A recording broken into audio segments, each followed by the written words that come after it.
Foundation का chapter forms of market, जिसके हम यूनिट सेकंड के ऊपर बात करेंगे, उसका नाम determination of price. Determination of price का मीनिंग होता है प्राइस को डिटरमाइन करना। अब प्राइस को डिटरमाइन करने के लिए भाई ना कोई ज्यादा होना चाहिए ना ही कम होना चाहिए, उसके लिए हमको इक्विलिब्रियम प्राइस चाहिए, जहाँ पे इक्विलिब्रियम प्राइस वो होता है जहाँ पे क्वांटिटी डिमांड और क्वांटिटी सप्लाई मीट करें और इक्वल पॉइंट, जैसे ये रहा। अब ये इसमें ये ऐसा पॉइंट है इक्विलिब्रियम पॉइंट कहेंगे जहाँ पे क्वांटिटी डिमांड और क्वांटिटी सप्लाई इक्वल है। यहाँ पे देखो O Q equal to O P, कैसे यहाँ पे क्वांटिटी और प्राइस इक्वल है, इसमें इतना ही है, हम इसको इक्विलिब्रियम प्राइस में कहेंगे और मार्केट इक्विलिब्रियम कहेंगे। अब हम आते हैं कंसेप्ट 2.2 पे, जो जो दिखाता है change in demand and supply. ठीक है, तो आते हैं 2.2 कंसेप्ट। इसमें देखो हम बात करेंगे change in demand and supply. अब ये हमारा ग्राफ था, इसमें ये प्राइस है और ये क्वांटिटी, देखो ये प्राइस, ठीक है। अब देखो हम इसमें ना, हमें 12th में बात करी थी, वो चेन इफेक्ट पढ़े थे। अब इसमें देखो हमारा ऑब्जेक्टिव पेपर आएगा एमसीक्यू वाला, तो उसमें वो तो पढ़नी चाहिए चेन इफेक्ट, हमको पढ़नी है बस डिमांड एंड सप्लाई में चेन में, मतलब इंक्रीज डिक्रीज होगी बस सप्लाई इसमें। अब देखो 4 केस बनते हैं, 4 case increase in demand, demand increase होगी तो इस ग्राफ में इंक्रीज करके दिखा देंगे डिमांड, ठीक है, मतलब ये बढ़ा के दिखा देंगे। ये आपका डिमांड है, ये सप्लाई है। Increase in supply, increase in supply में हम सप्लाई को यहाँ पे बढ़ा के दिखा देंगे इसकी ओर। डिक्रीज इन सप्लाई आए तो ऊपर की ओर हो जाएगा, और डिमांड बढ़े तो ये इंक्रीज, डिक्रीज में नीचे। मतलब कुल मिला के ये भी इंक्रीज हुई डिमांड या सप्लाई तो राइट वार्ड शिफ्ट होगा, और डिक्रीज हुई तो लेफ्ट वार्ड शिफ्ट होगा। ठीक है, अब हम आगे चलते हैं। अब इसमें मैं आपको कुछ एग्जाम्पल बताता हूं, जैसे कि अब ये पहला एग्जाम्पल, एक्सप्लेन द इम्पैक्ट। अब देखो मैं एग्जांपल लेता हूं कुछ, जैसे कि मैं एग्जांपल लिखो आप, explain the impact of equilibrium price and equilibrium quantity if government reduces it's income tax rate. देखो यदि इनकम टैक्स रेट कम हुए तो इनकम टैक्स से कम होने से लोगों की, मतलब जो लोग हैं उनकी इनकम बढ़ेगी, इनकम बढ़ेगी तो उनकी परचेसिंग पावर बढ़ेगी, परचेसिंग पावर बढ़ेगी तो डिमांड ज्यादा करेंगे। अब देखो ग्राफ में इसका इफेक्ट क्या पड़ेगा, मतलब इक्विलिब्रियम प्राइस और इक्विलिब्रियम क्वांटिटी पे। देखो जिस ग्राफ में ये है, ये रहा सप्लाई, ये रहा डिमांड, ये सप्लाई।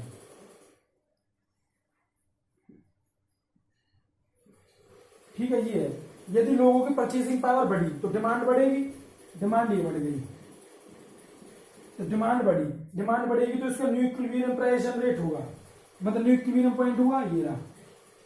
तो देखो क्या है इसका न्यू प्राइस,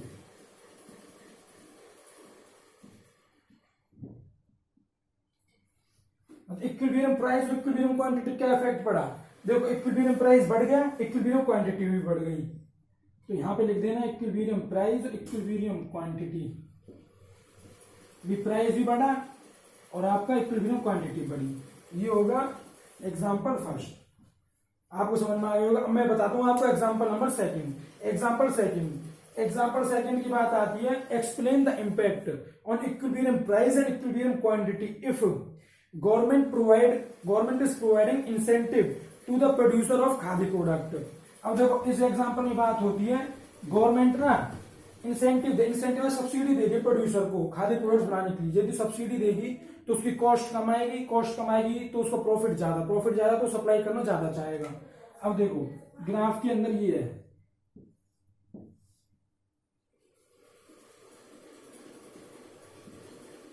ठीक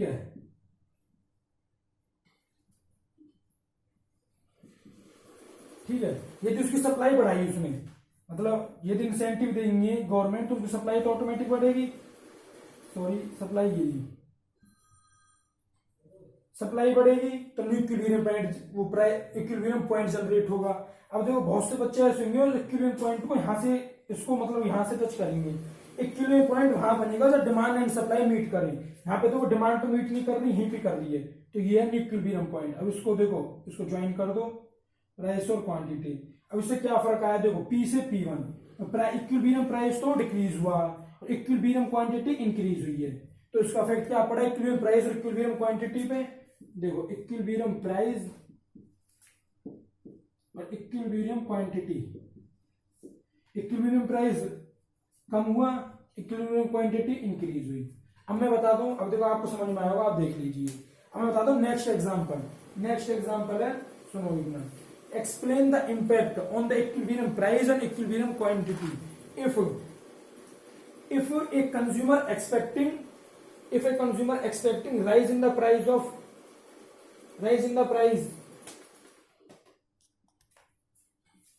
इसमें मतलब if a consumer expecting rise in the price of shares in next 6 months।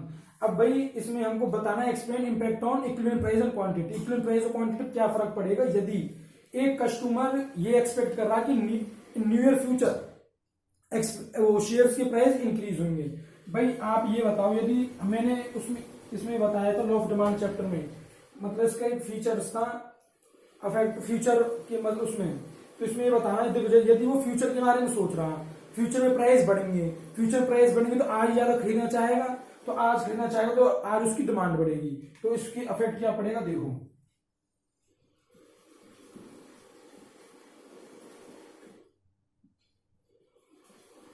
उसकी डिमांड बढ़ेगी आज, यदि फ्यूचर में डिमांड बढ़ेगी तो अफेक्ट आता है करंट उसकी डिमांड पे, future price but demand is current.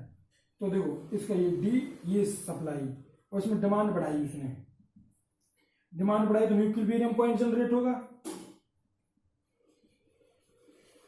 भाई P1 और Q1। इक्विलिब्रियम प्राइस भी बढ़ा, इक्विलिब्रियम क्वांटिटी बढ़ी, तो इसका क्या इफेक्ट आएगा, इक्विलिब्रियम प्राइस भी इंक्रीज हुआ, इक्विलिब्रियम क्वांटिटी भी इंक्रीज हुई। भाई मैं शुरू से बताता हूं, इसमें क्वेश्चन में बताना था कि इक्विलिब्रियम प्राइस और इक्विलिब्रियम पे क्या फर्क पड़ेगा यदि एक कंज्यूमर एक्सपेक्ट कर रहा है कि इन नियर फ्यूचर उसके शेयर्स के प्राइस इंक्रीज होंगे।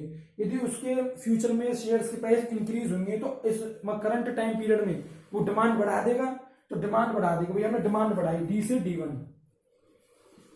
हमने डिमांड बढ़ाई डी से D1, डिमांड बढ़ाई तो हमारा न्यू इक्विलिब्रियम जनरेट हुआ, न्यू इक्विलिब्रियम पॉइंट जनरेट होने से देखो हमारी प्राइस भी बढ़ गया, क्वांटिटी, इक्विलिब्रियम प्राइस बढ़े, इक्विलिब्रियम क्वांटिटी बढ़ी। अब मैं बताता हूं आपको नेक्स्ट एग्जांपल ये है, explain the impact on the equilibrium price and quantity if market supply is rising and demand perfectly inelastic. शुरू से रिपीट करता हूं, if market supply is rising but quantity demand is perfectly inelastic, elastic नहीं inelastic, तो इसको graph बनाओ।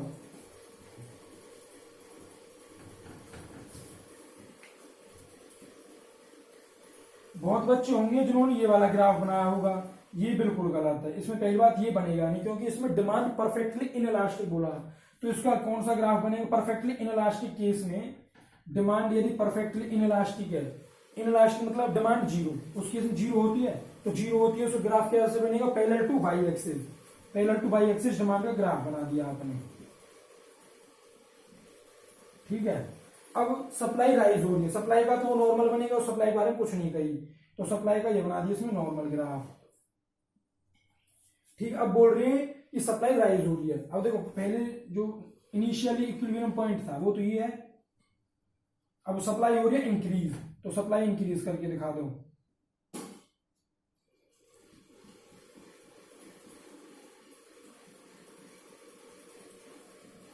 Supply increase, ये आगा new, ये P और ये P1। इक्विलिब्रियम प्राइस तो रहा रिड्यूस हो रहा है, पर इक्विलिब्रियम क्वांटिटी सेम है, तो इफेक्ट क्या पड़ा, इक्विलिब्रियम प्राइस कम हो गया और equilibrium quantity remain same.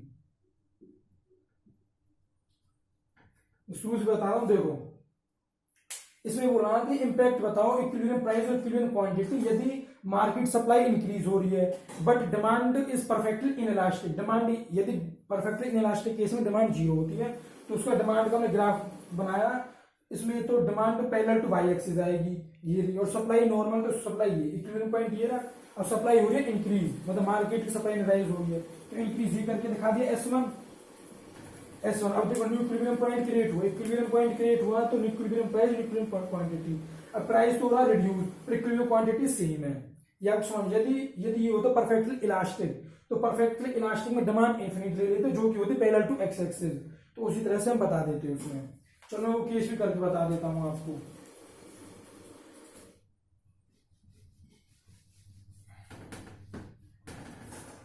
Perfectly elastic में डिमांड इंफिनिटी होती है, डिमांड इंफिनिटी, तो इसका ग्राफ बनेगा पैरेलल टू एक्स एक्सिस पे, ठीक है। अब उसका सप्लाई का डिमांड नॉर्मल, अब होगी सप्लाई इंक्रीज, तो सप्लाई इंक्रीज होगी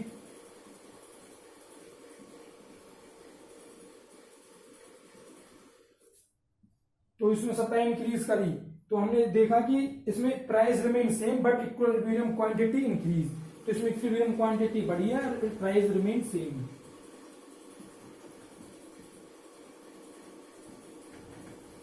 देख सकते हो और नोट कर सकते हो। अब मैं चलता हूं अगले एग्जांपल पे।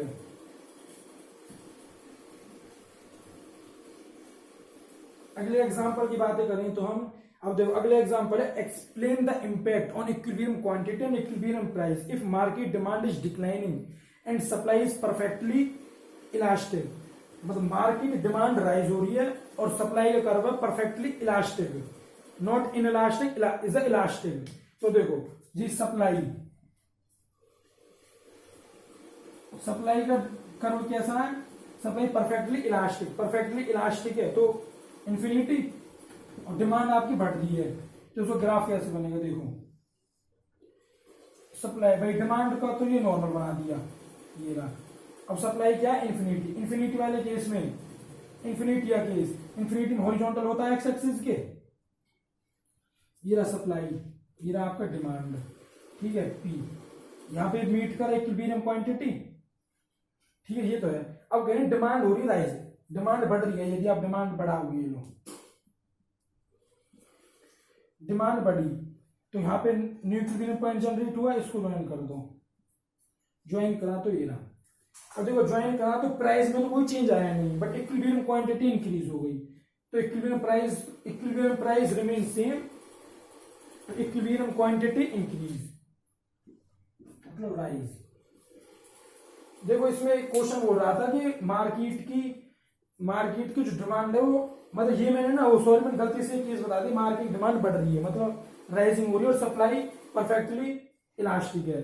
और यदि वो मैंने पहले जो केस बताया जिसमें डिमांड इज डिक्लाइन, यदि डिमांड कम होगी तो उसमें डिमांड कम होगी तो इधर से दिखा देंगे, इधर से दिखाएंगे तो उसमें क्वांटिटी डिमांड कम हो जाएगी और प्राइस सेम होगा। मैं दो केस बता दिए आपको, इस ग्राफ का पेपर देख लीजिए। अब मैं अगला एग्जांपल बताता हूँ आपको।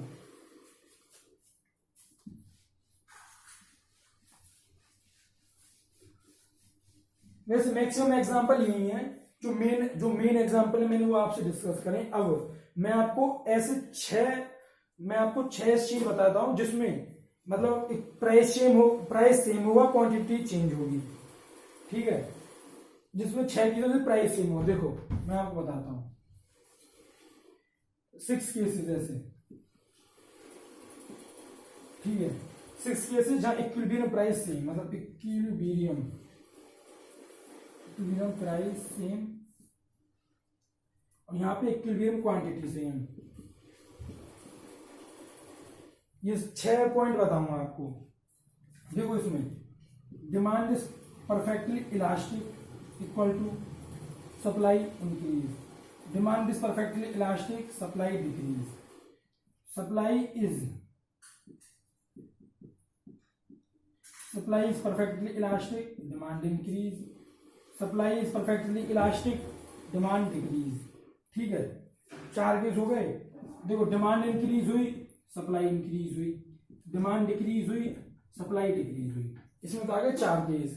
अब क्वांटिटी सेम वाले में कौन से केस आएंगे, देखो डिमांड इज परफेक्टली इनइलास्टिक, इसमें आपकी डिमांड इंक्रीज होगी, सॉरी सप्लाई, ठीक है। Demand is perfectly inelastic supply decrease, supply is perfectly inelastic demand increase, supply is perfectly inelastic demand decrease. अब आएगा डिमांड इंक्रीज और supply decrease, demand decrease supply increase. ये 6 cases हैं और इनके अलावा कोई दूसरा केस है भी नहीं है, आप इनको देख सकते हो एक बार।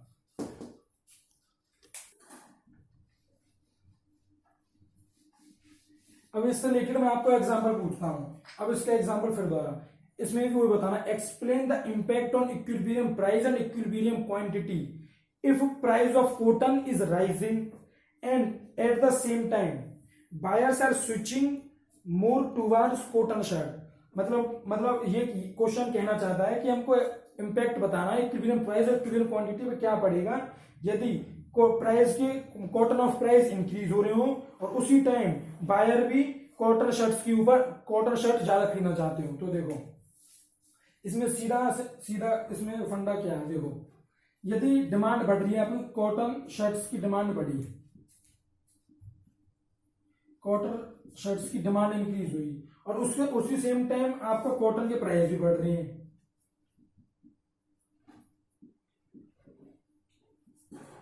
भाई देखो कॉटन शर्ट्स की डिमांड यदि इंक्रीज होगी तो कॉटन शर्ट्स के लिए रॉ मटेरियल उसका कॉटन है, यदि रॉ मटेरियल महंगा होगा तो सप्लाई कम होगी, सप्लाई कम, तो इसका ग्राफ क्या बनेगा, इक्विलिब्रियम क्वांटिटी इक्विलिब्रियम प्राइस पे क्या इफेक्ट पड़ेगा।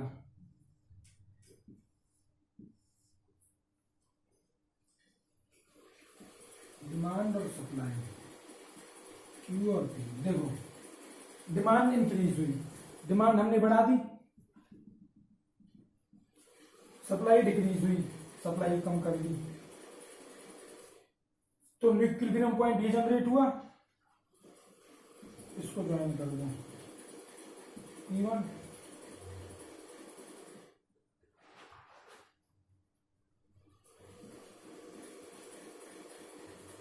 देखो ये आएगा, अब इसमें क्या हो रहा है, देखो प्राइस तो इंक्रीज हो रहा है पर इक्विलिब्रियम क्वांटिटी सेम है, तो इम्पैक्ट क्या पड़ा, इक्विलिब्रियम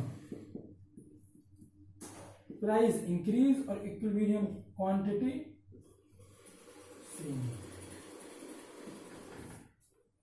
ठीक है, मैं बस कुछ बताता हूँ, उस क्वेश्चन में कह रहा कि उस इम्पैक्ट को एक्सप्लेन करो जहां पे इक्विलिब्रियम प्राइस और इक्विलिब्रियम क्वांटिटी पर क्या फर्क पड़ेगा। और क्वेश्चन ये यदि कॉटन के प्राइस इंक्रीज हो रहे हैं और उसी टाइम कॉटन शर्ट्स की डिमांड भी बढ़ रही है तो क्या फर्क पड़ेगा, यदि कॉटन शर्ट्स की डिमांड बढ़ी, कॉटन शर्ट की डिमांड बढ़ी उस टाइम ये भी कॉटन के प्राइस भी बढ़ रही, कॉटन के प्राइस बढ़े तो मतलब है कि रॉ मटेरियल महंगा होगा, रॉ मटेरियल महंगा होगा तो प्रॉफिट कम होगा, तो सप्लाई करना कम करेगा। तो इसके हिसाब से मैं ग्राफ बनाया, डिमांड इंक्रीज हो रही है, ये D1 ये सप्लाई है, डिमांड इंक्रीज हुई, सप्लाई इंक्रीज हुई, इसमें प्राइस में चेंज आ गया परंतु क्वांटिटी डिमांड सेम है। तो मैं अगला एग्जांपल पे चलता हूं, उसको रफ कर देता हूं।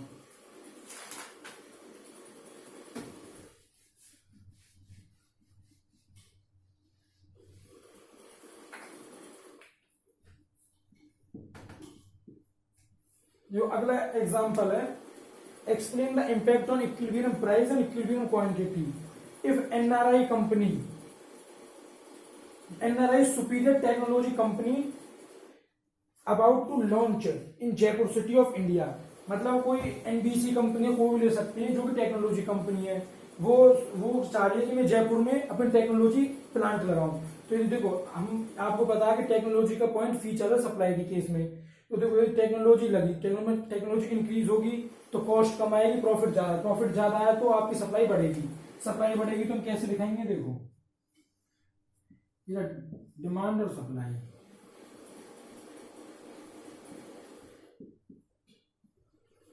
ठीक है, ये है टेक्नोलॉजी लगी, भाई टेक्नोलॉजी इंक्रीज हुई तो सप्लाई में इंक्रीज हो गया आपकी। ठीक है, सप्लाई इंक्रीज होगी। अब देखो हमारा न्यू इक्विलिब्रियम पॉइंट जनरेट हुआ,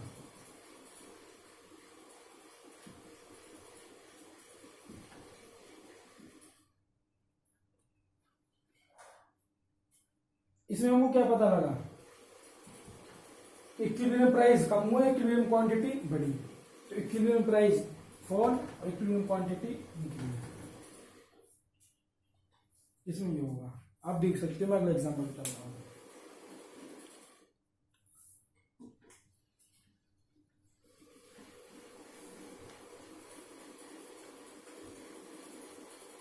देखो अगला एग्जांपल है, explain the impact on equilibrium price and equilibrium quantity if demand राइसेस 1/4 fall in supply. If demand राइसेस 1/4 और फॉल इन सप्लाई। देखो इस केस में सबसे पहले ध्यान रखना है आपको, सबसे पहले सप्लाई का ग्राफ बनाना है। देखो ये है नॉर्मल ग्राफ, ये बनेगा आपका। पहले तो पहले सप्लाई पहले हम सप्लाई को शो करेंगे, सप्लाई हो रही है डिक्रीज, फॉल हो रही है। अब इसका 1/4 हम डिमांड कम कर देंगे, इसका 1/4, तो न्यू इक्विलिब्रियम पॉइंट ये बना, न्यू इक्विलिब्रियम प्राइस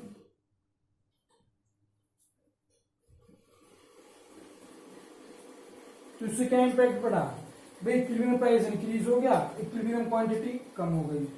पर जिस रेट से इक्विलिब्रियम प्राइस बढ़ा है ना, उस वो ग्रेटर देन है इक्विलिब्रियम क्वांटिटी से, तो हम क्या बोल सकते हैं, इक्विलिब्रियम प्राइस इक्विलिब्रियम क्वांटिटी और ग्रेटर देन इक्विलिब्रियम प्राइस।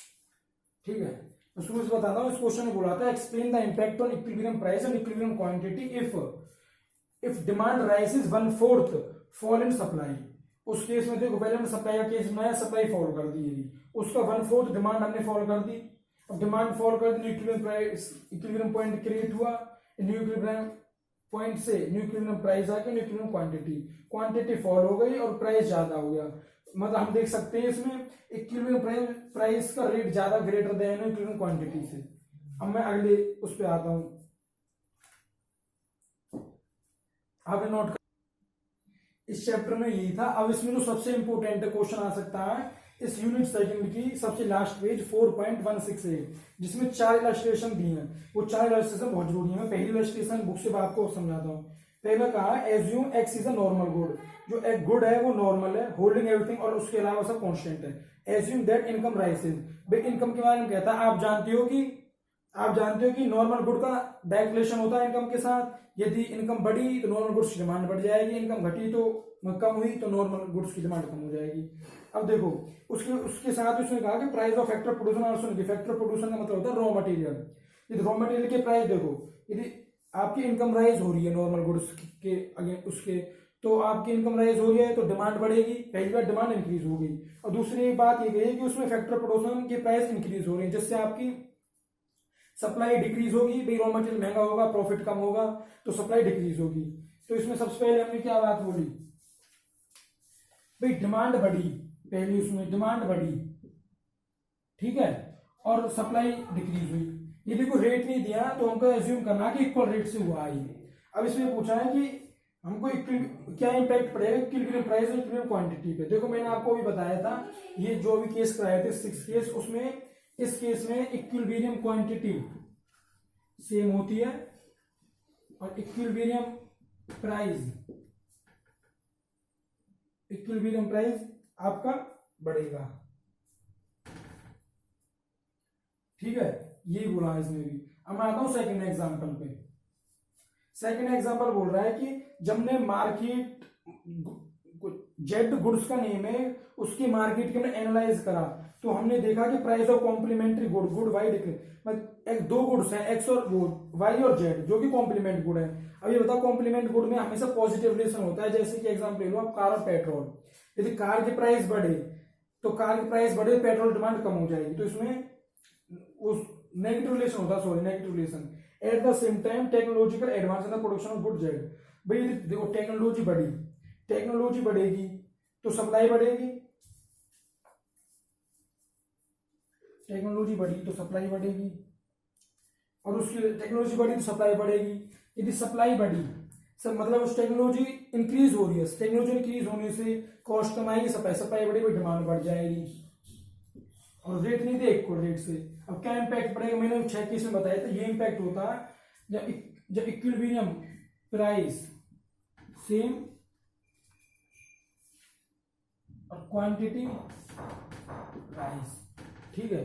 आता थर्ड, यदि कोई नेचुरल कैलेमिटी से रिलेटेड कोई पॉइंट आए, उसमें आप सीधा इंपैक्ट डालोगे सप्लाई पे, सप्लाई डिक्रीज होगी उसमें।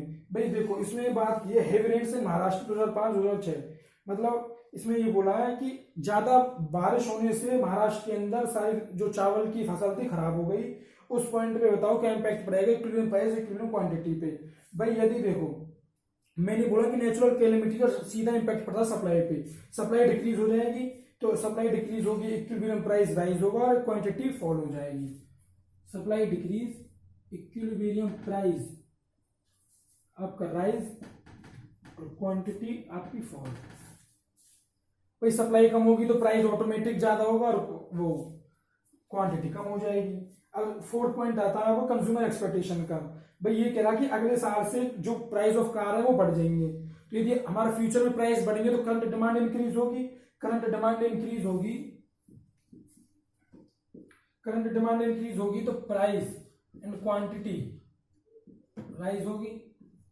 मैंने आपको ग्राफ से बताया था कंज्यूमर एक्सपेक्टेशंस का, ये रहा कि ये था, ये डिमांड इंक्रीज होगी तो वही प्राइस भी इंक्रीज हुआ और आपकी क्वांटिटी भी इंक्रीज हुई। तो आप बेशक इनको उस ग्राफ से भी देख सकते हो। इस चैप्टर में, इस यूनिट में इतना ही है।